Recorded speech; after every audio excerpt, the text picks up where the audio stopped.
it's no doubt a historical visit of Prime Minister to Ukraine. Since we got our independence, Prime Minister never visited Ukraine, and it's for the first time his travel, and especially during the wartime. I very much appreciate that we have such precise and concrete discussion between two leaders. India will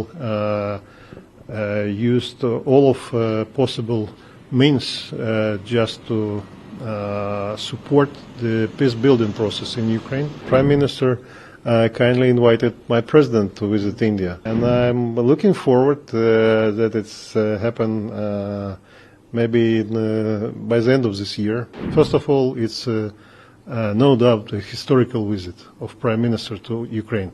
As you know, since we got our independence, Prime Minister never visited Ukraine, and it's for the first time his travel, and especially during the wartime, which actually demonstrate the solidarity with Ukraine and the support to Ukraine in a peace-building process. I very much appreciate that we have such precise and concrete discussion between two leaders about how we are going to achieve the stable peace and in Ukraine, and how to find a resolution in the ongoing war, Russia's against the Ukraine. Actually, the visit and the follow-up of the visit, it's very important for the both sides, because we see the not only interest from the Indian public, but in Ukraine as well. We had a lot of discussion around this visit, and a lot of experts now analyzing the visit. And of course, it will have the great implication on a boost of our cooperation. As you know, one of the crucial document which we have is a joint statement, which is covered all of the domains of our current cooperation, and to show to us the clear perspective for the future. So again, it's a great visit, which been in a focus, and not only in Ukraine and India. It's widely discussed in the world as well, because after that the Prime Minister had the discussion with President Biden, and we as well see the interaction between the Indian government and our European partners. So I would like just to quote from the Prime Minister that the India will use all of possible means just to support the peace-building process in Ukraine. So with that, we are happy that India, which is no doubt the global leader, I don't like too much, just to tell it, just to frame it, India as a leader of the global South, because the role of the India is much bigger.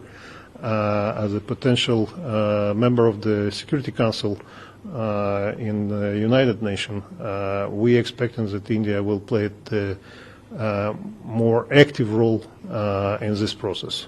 I should actually split the discussion which we had between our leaders on a two-part. It's about the peace-building process in Ukraine, and the another one is bilateral cooperation. Before this visit, with our Indian colleague from the government, it was quite intensive discussion. What is the plan for the future? And I'm quite happy that we actually have in a joint statement the clear political guidance for the both sides. Just it will be not worth to mention is that it was commonly agreed that Ukraine and India will work together to enhance our cooperation on a level of strategic partnership, which means a lot because we have the very traditional economic tie with India, the political interaction between our countries and Ukraine as the member of United Nations, and India as well as a member of United Nations can join the or to make some joint venture, I should say, in this particular sphere, because the peace formula of President Zelensky, it's not about just war in Ukraine. It's about the main principles, and we have no actually double meaning or reading between our countries what does it mean. So it's one particular frame when we are discussing about joint statement. The another one, it's a clear indication about what we are going to achieve in the economic sphere. Ukraine, very well known as a breadbasket of the Europe, and our export to India, especially sunflower oil, or some other agriculture product, it was on a certain level very much valued in India, and not only in the region as well, but we still have the window of opportunity for the both countries, because we can be more cooperative in some high technology spheres.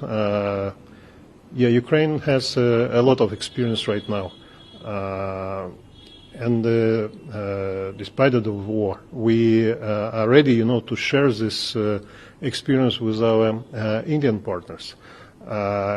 First of all, it's in a military technical cooperation, because in the previous years, the Ukraine was one of the biggest supplier of the spare parts for the existing equipment, which used by Indian armed forces.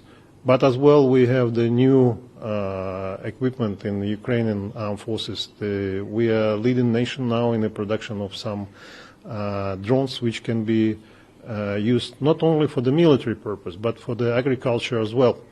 So a lot of things which we can do together. And the another sphere is space research. We already had our contribution from the Ukrainian side in a very successful lunar mission, which happened last year, but it's still the area where we can have the more interaction between our scientists. So people-to-people relation. I am quite happy that finally we become to the more systematic interaction, and we, as you know, we signed the cultural exchange program for the next 4 years. So all of these things will be definitely implementing. Now it's a question how to implement. Based on my previous experience on my positions in the Ukrainian government, it's always the challenge for the both sides, because it should be nice, all of this political declaration, but without the implementation, it's just what we want to achieve, but definitely we need to have the clear plan for the both sides.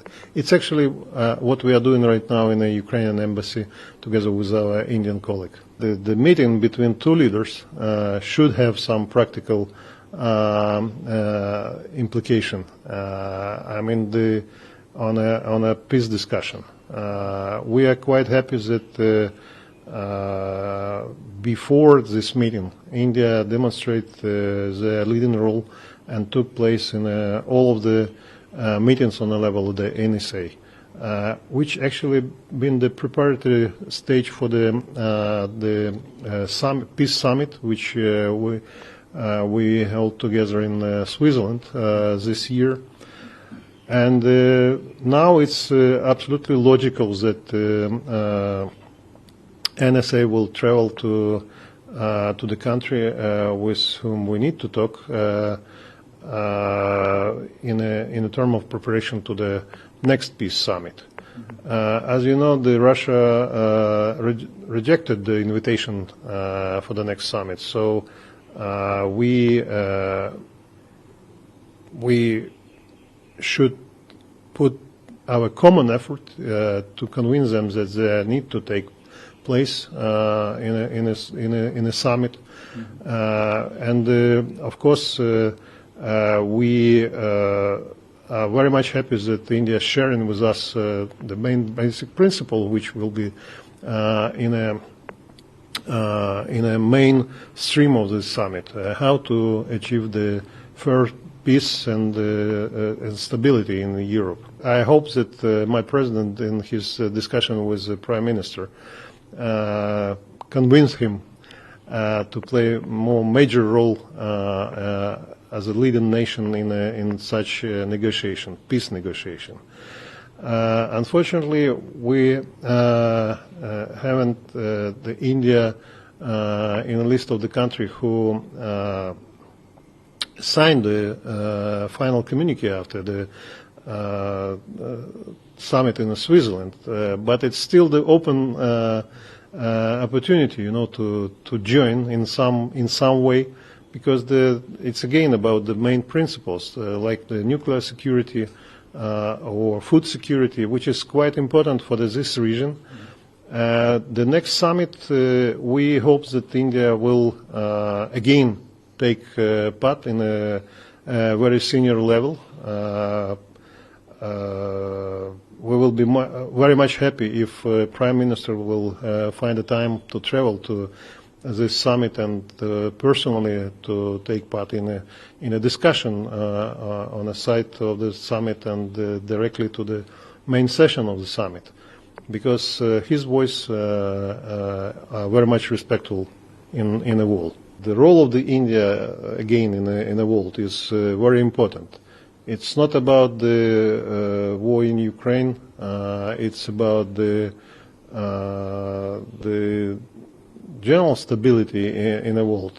We have the ongoing conflict on the Middle East, and as I know definitely that India as well moderating the process, or at least India present during the peace negotiation.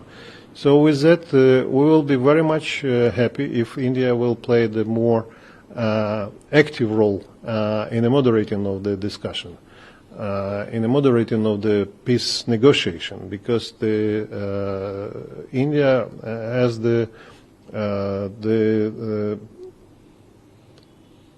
very good relationship with both countries. So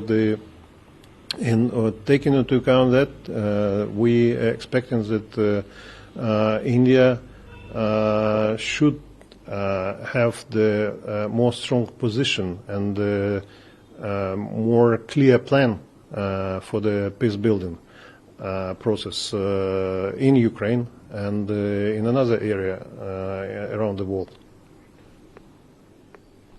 One of the main outcome from this visit that the Prime Minister kindly invited my president to visit India, and I'm looking forward that it's happen maybe by the end of this year. We will be happy to see the President Zelensky here, because it will be another step forward in our bilateral relationship, and it will be the great opportunity for the both leaders to spend a little bit more time on a discussion about the peace building process around the world. One of the main outcome from this visit that the Prime Minister kindly invited my president to visit India. And I'm looking forward that it's happen maybe by the end of this year. We will be happy to see the President Zelensky here, because it will be another step forward in our bilateral relationship, and it will be the great opportunity for the both leaders to spend a little bit more time on a discussion about the peace-building process around the world. Unfortunately, the visit of Prime Minister to Ukraine was relatively short because the security issues. But here in India, we can have more time, and I definitely know that President Zelensky is very much keen to visit India. He never been here. Right. So, Excellency, you're confirming that by the end of the year, we can expect President Zelensky in India. Yeah, it's. I need to quote the joint statement. It will be in a convenient time for the both sides.